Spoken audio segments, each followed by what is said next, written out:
All right, thank you for joining us for our briefing session for open the agenda, and thank you to Mark and Glenn for joining as well. So the first item on the agenda is the forward agenda. I think there's a couple of requests for briefing. Yes. Gloria, Yes. you'd like one on I would like The- one on the moorings? moorings. Yes, please. Oh, that's the agenda. And could I add something else? And I've never done that, but You can suggest it. can I Yeah. suggest to add something else? This is kind of, I guess, I touched on it in my report of what I've done this last month, but after we spoke after last month council about the re-ramifications of the titles of land parcels. And I went out and had a look at some of the ones last week after the council meeting. Auntie Jenny and Uncle Nan Roberts, traditional elders, both wanted to have a look at those lands and see if any were of significance to them or could be utilised as land parcels that were for part of maybe their title or for areas where they could have signage and things like that. So we had a little drive around at the area. The ones in Young Husband are obviously drain areas, drain sites between housing things that probably don't have much benefit even to be sold to anyone else other than a boundary fence line, I guess. But the one at Swan Reach, which are two parcels that kind of connect, the two very little parcels right by the Swan Reach ferry there. And both of them, they went and looked at, there's some really significant old trees there, and some of them, there's actually even a window tree there that's a culturally significant tree for them, of these little windows looking points. And they were very interested in maybe that parcel of land being a spot where they could have some Nagaraku signage, a bit of history of like traditional stuff. Auntie Jenny even found a cave area in that area in front of the pub that it's where she can tell there'd been a shelter and someone had a fire and a shelter spot in that cliff.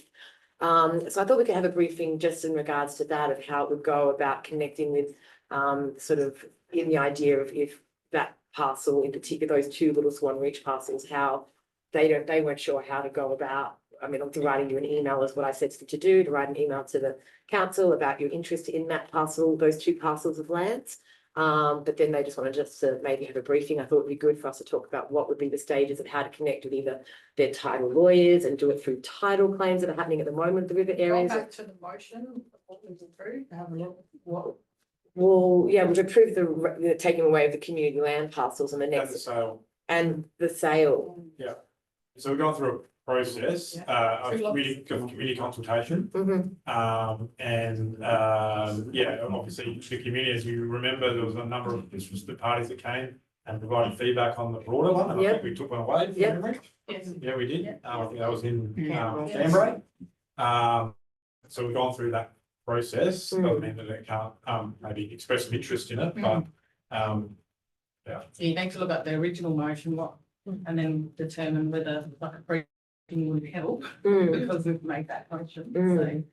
Yeah, have a look at that. Okay. so I suppose the point, there's a motion on the books to progress that. Right. And so if there would need to be a change motion on the thing for us to do something different for it.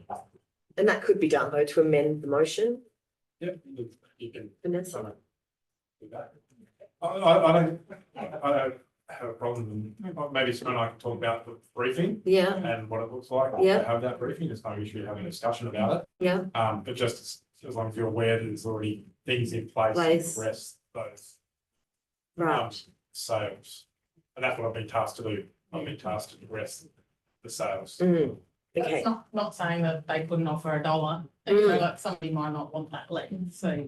And that's what I thought as well, because with the title office and the state, I guess it's federal government with the title lawyers that are going through those crown parcels of like returning of land. Yeah, so we've had to give, throughout the native title claim, we've had to provide any areas that we feel that native title is to be extinguished. And that's generally, I can't remember the term frames, but whether there's a lease on place or existing infrastructure or items that would say that they come outside of the claim from that. So that process is being worked through. So this parcel then could also be included in that, though. I thought, because the idea of selling them, it could be sold to title that then is the one that's giving it to them, as opposed to us selling it to them for $1. That the title then is the ones that we sell to, like or. Well, no, my understanding is you either have native title extinguished or you don't. And if your native title isn't extinguished, then there's the ability for that to be then the First Nations, relevant First Nations group to take ownership of that parcel. I suppose the question I have is we went through a process, we consulted, and we asked for interested parties to provide feedback on it, and now it looks like we're going back, which from a process already undertaken. True. I guess my feelings are just in this, like, I guess they didn't, we had a consultation period that maybe they didn't know of, or, and that could have been how bad of me not explaining to them about it. Or that we never had a chance to look at, they never had a chance to look at the site until they did. And then when they looked at it, they were like, oh, there's significant trees here. This is actually a significant site. And because it's such two tiny little parcels surrounding that area, I was like, well, if we were to be selling it, I guess, who would be purchasing those parcels? Yeah.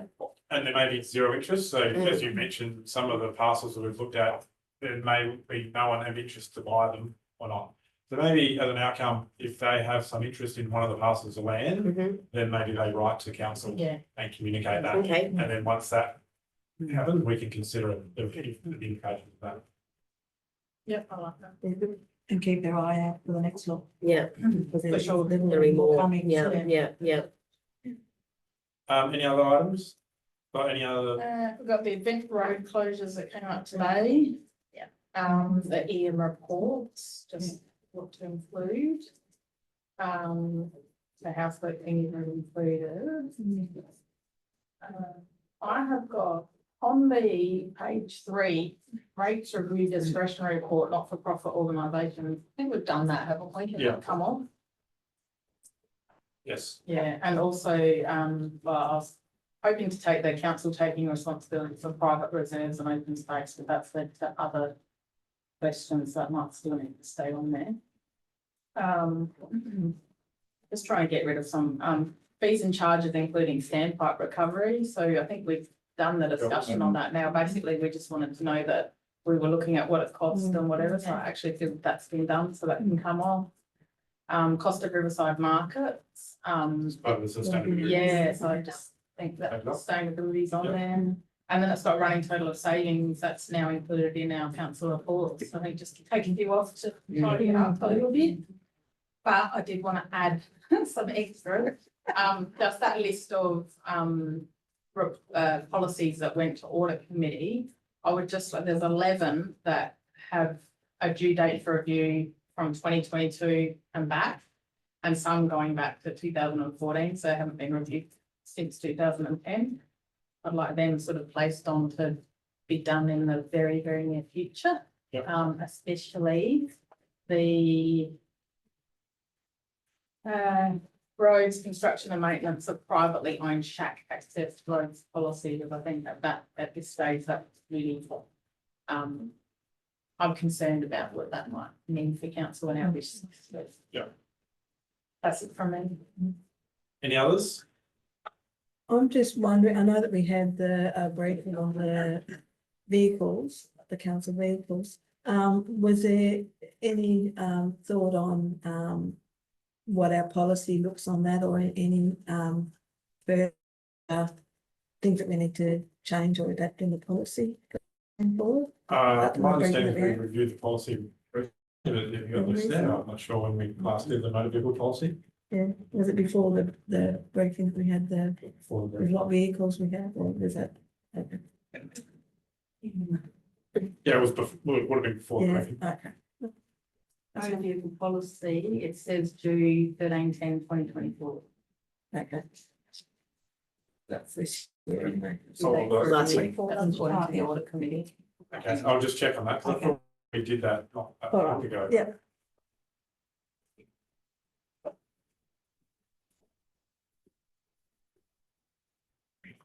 Thank you.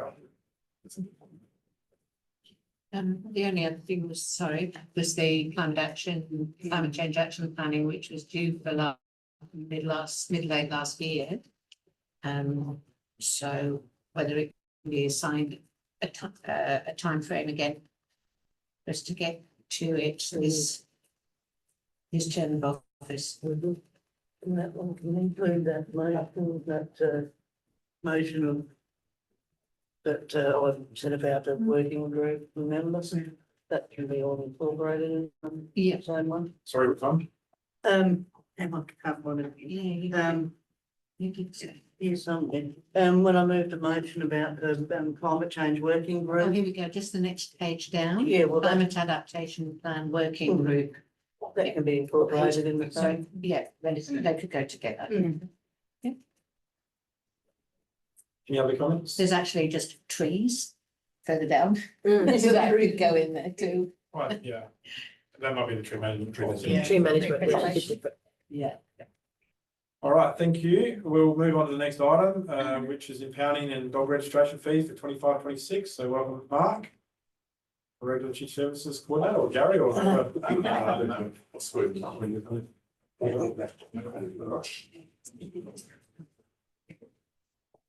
Thank you. I think it was mainly focusing on, all the request was for bringing on after last year's dog registration fees about the potential for increasing the pounding fee as a more of a disincentive for people to allow their dogs to roam.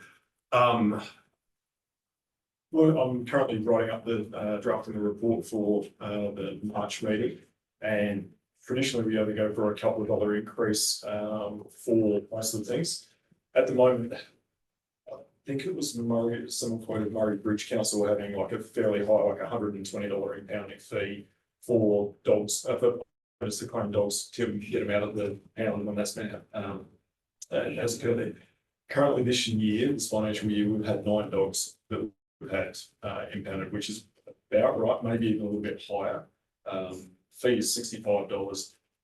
I'm not sure whether having a dramatic increase, because I believe that the feeling was for having, if your dog gets out, it's going to cost you this much, keep your dog in. Having a dramatic increase in that, it will have a negative response from the community for the ones that do get in trouble. So seeking a bit, because I'm drafting the report at the moment, seeking a bit of advice. I'm happy to put a proposed increase in. The fee for, to go on with the impounding fee, the expiation sport, if your dog's picked up, it's generally been wandering at large, that's a $210 expiation bonus. So there's already a significant cost. I believe I touched on it briefly that if you've got 2 dogs that have gotten out due to wandering at large, and if they didn't do anything else, you're going to be plus $500, potentially plus $500 in the long run. And immediately, yes, impounding fee has to be paid before your dog gets back, and your registration. So It's already significant. it is already significant. And if you've got people who living is ridiculous at the moment, and I haven't looked at exactly who we've had, whose dogs we've had impounded, but if you've got people who are of low means already, and you're saying you need to pay $200 before you're getting your dog back, they're not going to come get their dog, and then it becomes council taking some stock. So I just want to get a feeling on how much of an increase, if you do want me to increase it, or if it's can be other ways that we address these issues. So What about a dog?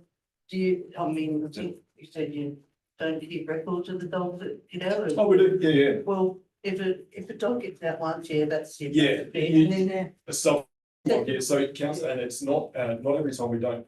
This is only the dogs that we put into the pound. There's a number of dogs that we will pick up, take back home. And you generally get that, like, it's always done on not a bit of an officer discretion. What's happened? Someone's accidentally left the gate open, dogs run out. Here's your dog back, keep the gate shut. Repeated. It's in the lockup. You come down and get it. So your first offender ones, they generally aren't getting impounded and having those costs on there. They're you've been naughty, slap on the wrist. We play the counting game. Your dog's wandered at large, $210. It's done this. It could have cost you multiple things. Your issue is a return spring of a PA gate.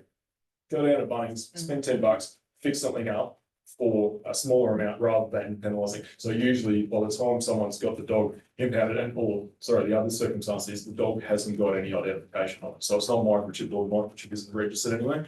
That dog unfortunately is getting put in there and council officers have gone, we've got time to feed it, we've held it for a few days. There's a cost involved there. So in those circumstances, $65, and depending if we choose to charge a $25 holding fee, daily holding fee as well, that's to cover the officer's time. So I know it was proposed or floated that we look at it doing an increase in it. I don't know if there would be much benefit, given the low numbers that we have already, to see.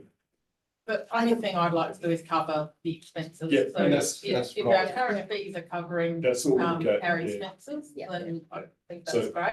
But if not, we need to put it up because the general rate pay shouldn't be paying. And that's generally what we do, sorry, that's we go, right, it's how long we roughly have dogs in for, usually it's maybe an overnight thing. And like pick up one day, late in the afternoon, it's back the next day, so we've been to it twice. If we've had something in for a number of days, that's where the daily holding fee comes into it. We won't always cover the cost depending on how long it's been in there, but it's going to be pretty close to breaking even. So that's what we'll look at doing, right? If we were attending to it 2 or 3 times, put it at $70, that's not quite with the wages, but it's going to be close enough that it is covering those costs. I will consider putting in a after hours impounding fee because some councils have during business hours, you got this much. Yeah. If we're having to go out, the dog that's been found after hours, we go, right, that's where you've got the $120, $110 on to cover off those extra fees there. So I have a couple of questions, sorry. Firstly, you said we had 9 in the last financial year and current financial year. Could we get some stats maybe given to us of like how many days they're in, how many are repeat offenders? Because I also feel like maybe the first time we issue fine, we keep it at the same amount, like you're saying, after hours includes an extra fee. But if we are seeing the same, say it's 9, but it could have been the same 2 dogs 6 times or whatever, then you kind of think, well, those people are repeat offending, but we should maybe have a jump in the fine for repeat offenders. I don't know if that's possible. Can you do that? we Good could time we warning or could something. put something in, they'd have to go on fees and charges. We would have to look at it. I can say with the current ones, no repeat offenders in this current financial year. Previous financial year, I think the number was only about 8 that we impounded. So again, if we had repeat offenders, we might have 1, maybe 2. And I can put in it as an option for in the fees and charges, having wouldn't be scaled, it would have to be put it as subsequent offence, but a lot of the times the council officers will, as I said before, look at can the offender or the dog owner afford to pay it, and if people can't afford to pay it, they won't take the dog back, and then up to 72 hours it becomes council's dog. So on average, how often do we feel like with our impound they're staying in there for like a day and they collect it, or a couple of days before they get their money together, or? Usually, I think the worst we had would be about 4 days, but they would have been covering over a weekend as well. So picked up on a Thursday, went out on Monday, or not get in contact with the person. And these are the dogs that are claimed. So if we have, I think there was maybe 3 dogs that weren't claimed and went through rehoming. Other than that, we don't get the money recovered there as well. So I'll put a proposed graduated like a second offence type scenario in there. Those people are generally getting issued further expiation notices as well. So financial disincentive for them to do the right thing is already there. So I don't know how heavy we want to go to solve a very, very minor problem. With dogs that are unregistered and unmicrochipped and all of that, Yep. we don't return them to the owners. Yes, we do. They have to register it before they go back. If it's not And microchipped, there's requirements that they must microchip it within 3 months of it getting back, because there's penalties on that. Unmicrochipped, $170, unregistered, $170. Yeah, okay. If we've got it, 210 for one very large. Subsequent offence, I think we can do after 2 offences for the failed microchip, then we can take it to the vet, get it microchipped at their cost. Yeah, right. So further to that, there is possibility that we can look to get authorised officers trained to be able to microchip. There's a thing going through throughout the state trying to, it's a TAFE course done by, or a uni course done by New South Wales, but a very easy process, but you just have to qualify for it, and that will certainly. Numbers of unmicrochipped dogs are very low in the council area because it became mandatory as of July 2018. So numbers wise, but you still do get some. The ability for us to quickly, right, we'll get it sorted out for the cost of the 10, 15 bucks for the microchip itself. Done. It solves the problem where if you go to a vet, even if you go to the cheap microchipping days, they're not held that regularly. You go to a vet, and it's 50 bucks. 50 bucks is a bit of people, so that's a bit of a side thing. So, Can I just ask that the report that comes to council has the full last financial year's expenses and income, and then year to date for this financial year, and then we'll just, yeah, okay, it's not costing the general rate. yeah, I'll put it in relation to the impounding. Yeah, Yeah. I'll have a look and see, because I know that numbers are very low that we impound, like it's, we had, But we obviously have to pay for electricity, you know, all that kind of stuff, Yeah. but with nothing. solar. Yeah, we've got Oh, battery yeah. solar set up there, we've got, there's water that goes through the town, so yeah, it's Yeah. very, obviously got feeding costs, dog food. And cleaning chemicals, that's usually, held in the expenses, Yeah. there, so if we had larger numbers, yeah. Council makes sense. How many of the dogs that are sort of being impounded or sort of out at large are, what you consider like unsocialised dogs and vicious? Like, is there? I high number? wouldn't be able to put a number on it, like some times the issues are usually fear aggression, so the dog might be aggressive because it's a strange person going to it. So we've got the ones we know about in certain areas that are the unmentioned named dogs that are cause problems. Those ones we generally aren't attending to and actually impounding because they've gone home all the time that we're getting out there and all that. So we have some that are if it's aggression, it's fear aggression, it's not outright just nasty dogs. So that's what we don't have that many of them these days. That's kind of getting bred out, and a lot of people don't. We do get owners who ask the solution or what they can do when their dog is getting that sample in as well. Unfortunately, there's only one solution for that, and rehoming just rehomes the problem. Yeah. We're asking to speak with the vet to see what we do there. Mark, registration fees, is there anything you want to talk about that? I still am drafting up the report at the moment. It's going to have, well, it wasn't going to have two options in it. Usually we only look at like doing a CPI increase. Last year we did have a change during the meeting for the registration fees. The report I put up was going for $85 for the standard non-standard fee. They got changed in the meeting to 83, but we didn't change any of the rebates for the usually it's a 50% rebate, so all the other fees were set at an $85 non-standard. It's going to look a little bit strange where there's going to be a little bit of a higher percentage increase for the non-standard dog fee as opposed to the rest of them. So just highlighting that now. I've already got a couple of lots of figures where we're looking, if we were currently $83 for the non-standard, everything what was registered, a bit over 117,500. We went up to $86 and half it all off.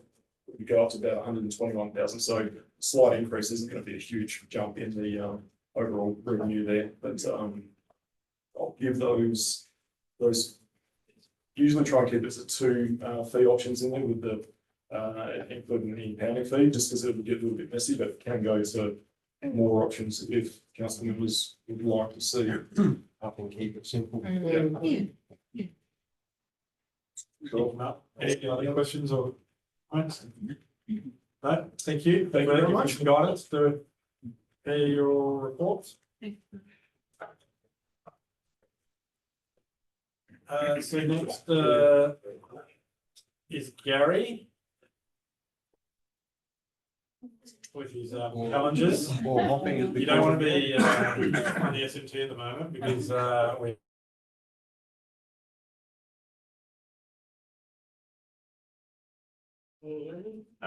So like I said, as soon as the portal came about, there's been some concerns around how information is publicly available. there are certain times that, council is required to make documents available, particularly around notification period. But when the notification period is ended or not subject to notification, and we're not required to provide access to documents. So under the Repealed Act, there were obviously certain documents that could be copied or provided for inspection. So there was generally if someone came to the counter, they bring out the DA, look at the DA, and sometimes there was petitions for them to copy it. No longer the case.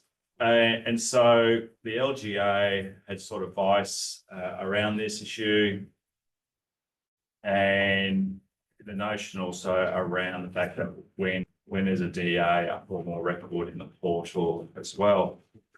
The recent expert panel on the implementation of the new planning system, they touched on this issue, and that they sort of sought the government to investigate what mechanisms are available to provide copyright protection to local government, and in what circumstances those protections would be available. Now, that recommendation is still being effectively considered by the state government. So in the interim, the LGA has worked with local government risk services on a best approach to address this matter for councils in the interim. A policy was adopted by the City of Chingachgook Gully, which effectively now sort of being presented as a bit of a template for councils to utilise it. So effectively that is what's been drafted for council. So we're sort of suggesting that as an interim, we adopt this policy until the expert panel and the government response to the expert panel's recommendation around copyright infringement for development applications. So, any questions? I think it's relatively straightforward from my perspective. It's well overdue in terms of trying to have a position around copyright. We don't specifically do anything on our panel agendas. I know in previous councils I've done it where we actually make a copyright statement. We don't necessarily provide full documents on the public agenda. The panel members receive the full documents. That is some council practices as well. We can't stop people from, unfortunately, taking a photograph of an agenda. That's publicly on our website, but we do protect it by not being able to download, print the version that's on the website.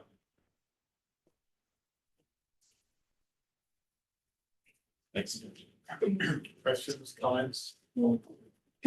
The people can still go onto the portal and have a look like all that information. Only what is meant to be publicly available. Yeah. So that is an option. Yep. Yeah. Thanks, Darren. But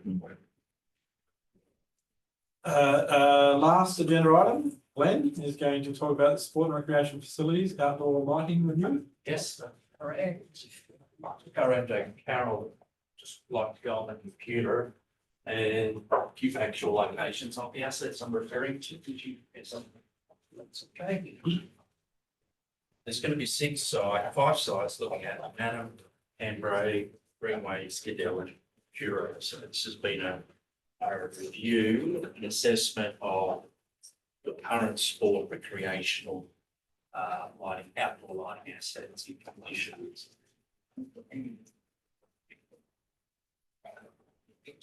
Yeah.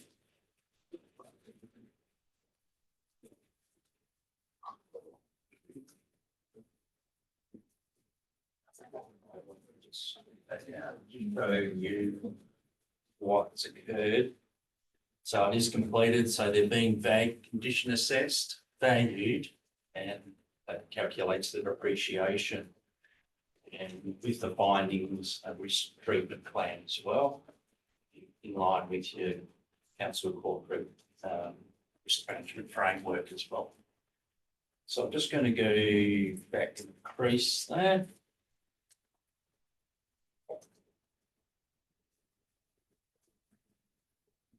I suppose the first one I'll talk about is the netball tennis courts.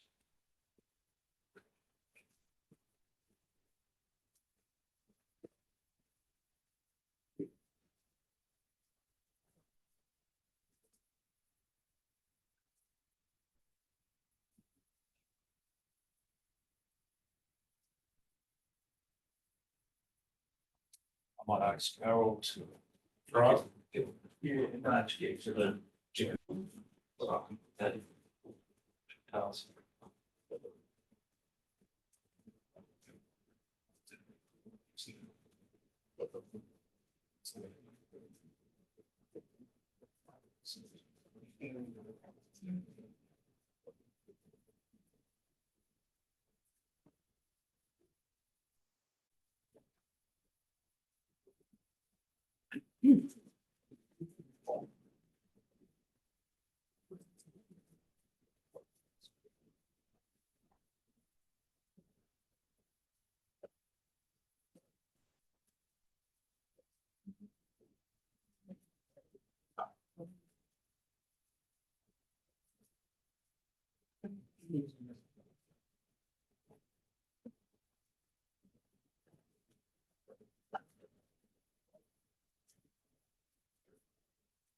I think it should. Yeah, that's right, but yeah, you know, we'll just do that. And if you might, is it? I. That one. Yeah. Okay.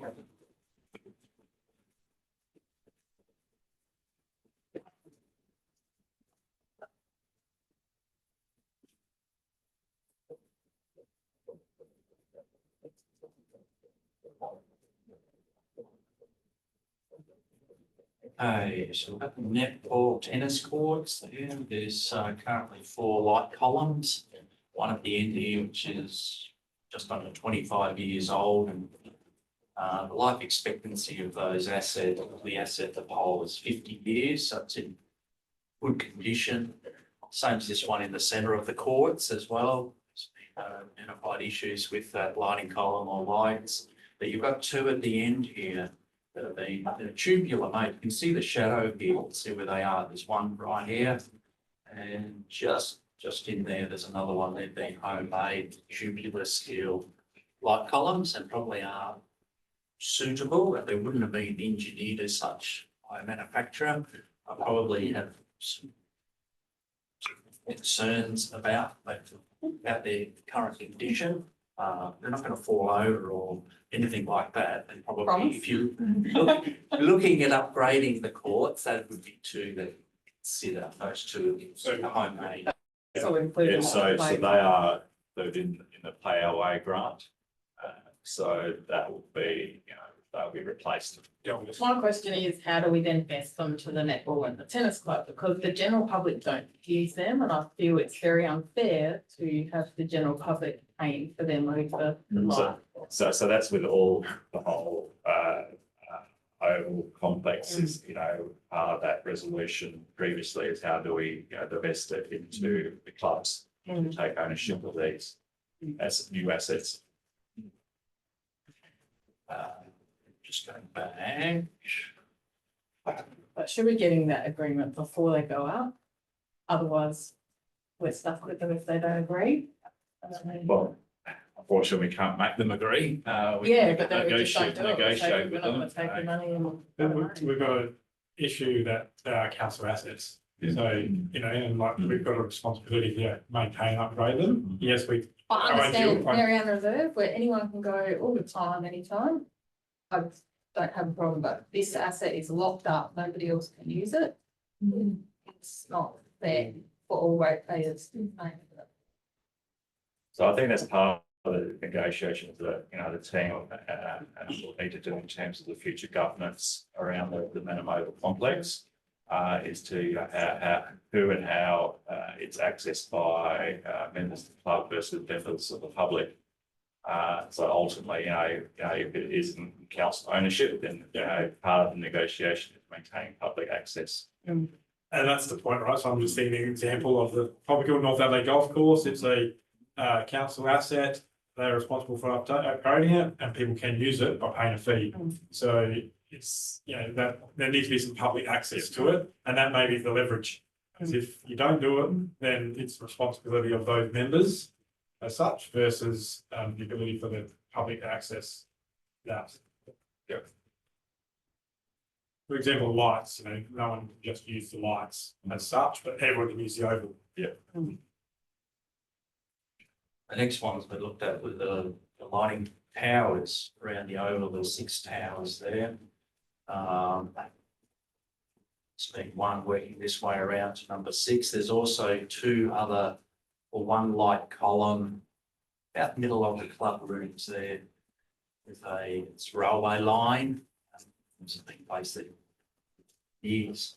And another one over here, they're looking at being removed with the proposed upgrade and removing the towers and putting in light columns with the design. But that design will need to take out those two structures there for safety reasons that are obsolete. One doesn't have a light fitting at all, so that'd be the time to upgrade them. So there's 6 there for upgrade.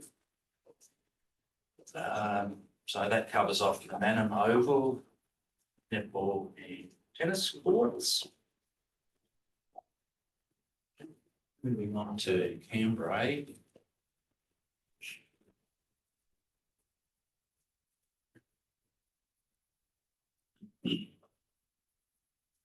Canberra is the swimming pool. There's 4 light columns there. They're all in very good order. No issues or concerns. I like. Oh, I like them. No, they've been nobody. Lovely.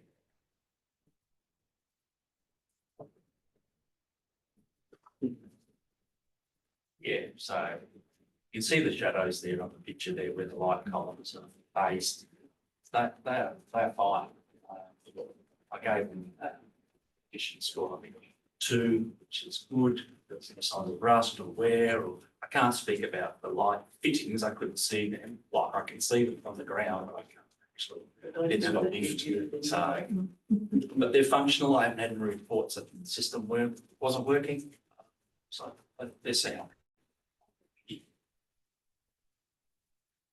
And I'm guessing those lights don't get used very often because it's not much evening activity. Daylight saving. I mean, while they have lights. Yeah. Because they're not open in winter. So we would want to replace them. We wouldn't, I don't think. Back on the greenways. Tennis, netball there. I'm not sure of frequency of utilisation of the asset. Still playing netball there. I'm not sure. Still use those facilities? Greenways. Yeah. I'm not sure on the major usage of it either.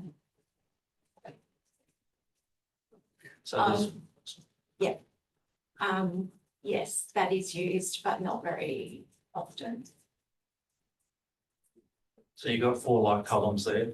These are once again homemade. Here, one over here is the shadow you can see, and opposite here, this area here is base plate. So the columns are being designed to fold down to replace or upgrade the lighting head. So from my assessment, we're thinking that internally we just check the nuts and bolts for the plate. So it's secure. It looks secure, it looks fine, no issues, no concerns. They're probably putting some rust treatment around the base plate as well as they're in the nuts and things like that, making sure that there's 2 nuts there so no one like locking it down so no one can tamper with it as well. But otherwise they look fine. They no issues or concerns. So all that just general maintenance requirement. Then in the information that Dawn gave to you, had the usage of all of the facilities. Sorry. In the information that Dawn gave to you when we put these over, had the usage of the facilities that weren't being used. You recall Greenways tennis? No. I thought it was, but we further Check it in out. the report. Looking at Cadell now.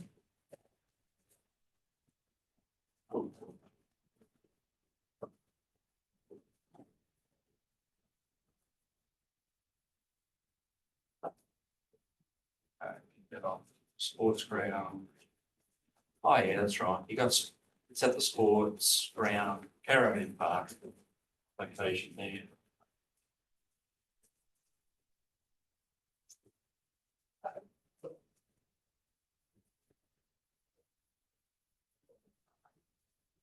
Must be a Craig King, who's doing his training. Great. The side helps me explain. Yeah, there was no light columns, towers around the oval. There was just a light where that's marked there at the moment. There was another light, I think, in the centre of the building. There was, that's probably not well attached to the building. It is attached to the building. It goes through the roof, like through the veranda. Probably needs to be looked at a bit closer. That's only a security light. Is it? Yeah. Yeah, it wouldn't be for sports. No, the other two towers was for sport. Yeah. I think that needs to be just looked at a bit closer from a maintenance perspective of what we could do, and maybe it looked old, the old filament as well, but I didn't see any high risk issues or it's just general maintenance, just a check with. Yeah. So that covers off, So you did look at the tennis court at Cadell? no, that wasn't on my list. There's council property, council owned property, tennis court, no. Yeah, it is council, right? Is there lights there on that? Sure, there was, because they used to play netball there as well.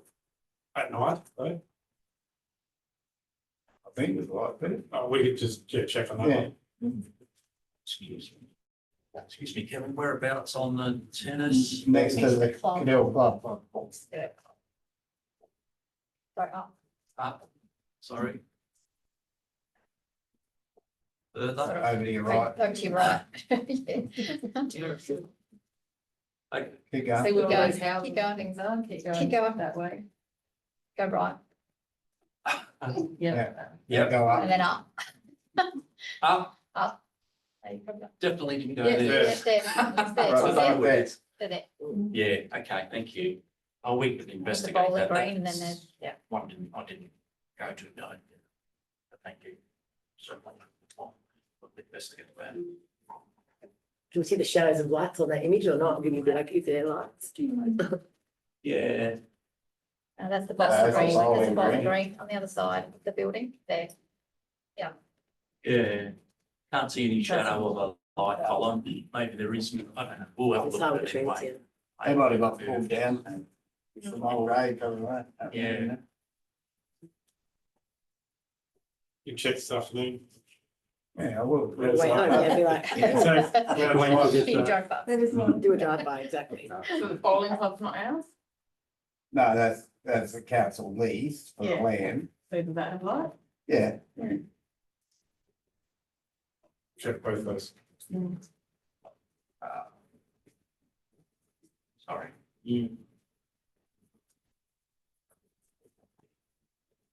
Last one is pure.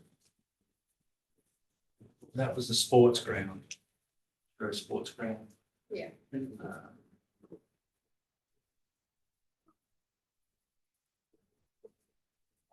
Yeah, look, overall, there's nothing around the oval. The light column here, probably look at that a bit closer, maybe an old filament as well. Other than that, rest were fitted to the fascia, lighting, like a floodlit lamp. Yeah, it's like the security lights Yeah, there. yeah, Looking at- that didn't look very old, That but I building, think yeah. it's safe and secure. Well, fine, it's just the one here that I'd probably look a bit, that's once again, a big maintenance, there's no capital major repairs or replacement, it's just. Look a little bit closer, maybe upgrading the filament. But other than that, they were overall quite good at excluding that. Well, that calm. There was no, this, Sure, that's got lights. When I went there for a meeting with kids and things. Yeah. And going by all the information that we got off of the systems and the leases, so Dawn went through everything and identified what was council owned and what the council was responsible for going by the leases. So we're only going by the information that we've got. So if they're there, then it's, It must have been in a lease, like if they're there, yeah. then it was potentially in a lease. And not our their problem. responsibility, not ours. Right. But we can double check it again. So from that original list that Dawn put to council last year, she's just then gone through that to focus on the sports lighting, and what's council owned. Owned and responsible. Yeah. And responsible for. So if there's other ones, we could double Yeah, check, but double check. Yeah. that may not be our responsibility. That's great. So who would be responsible at Canada? Or do they Holly Park Committee, that's their lead, or the club if they've got a lead. So we'll double check that, but I think what I'm hearing that, so we went through the leases and we identified the things that were our assets and our responsibility.